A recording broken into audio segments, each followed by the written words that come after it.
Spider-Man.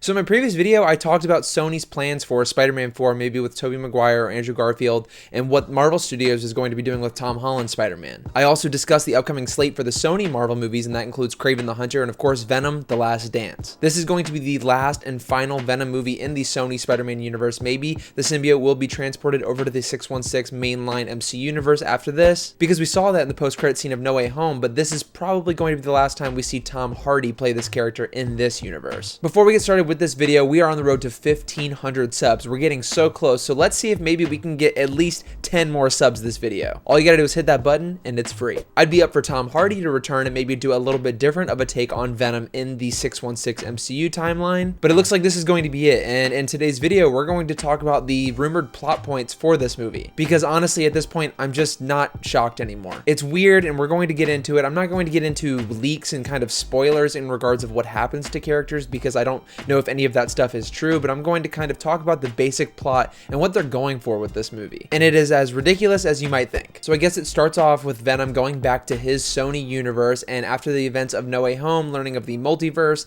the Venom hive mind wants to kill Peter Parker's Spider-Man, because in the future Peter Parker does kill Venom, or Spider-Man kills Venom. So the hive mind of Venom, reaching across many different universes, wants to kill Spider-Man because in the future Spider-Man kills him. Very similar plot to No Way Home. Also Madam Web. We can see No Way Home did it very well and Madam Web did not. What the hell? Madam Web, you have Ezekiel who's looking to hunt down these Spider-Women, because in the future the Spider-Women are going to kill them, but these Spider-Women don't even have their powers yet. So now we have Venom trying to kill Spider-Man before Spider-Man is even Spider-Man, because in this movie he's allegedly a 10-year-old kid. Supposedly we're going to see Venom want to kill Peter Parker, but Eddie kind of stops him, and we have Venom protecting a young Peter Parker. Cool in theory, I think, but it's definitely strange and definitely not what any of us had expected. We just want to see Venom and Spider-Man fight, not Venom with a 10-year-old kid Spider-Man who doesn't have his powers yet. I'm still very interested in this movie and what it's going to finally be, but we also have the other plot points in this movie, which include Toxin. Toxin is a symbiote from the comics, and I believe Detective Mulligan from the last movie, who got infected with the symbiote at the very end, is going to be playing this character. So maybe Toxin is going to be going after Venom or Peter Parker. I have no idea. I'm not going to get into the spoiler stuff,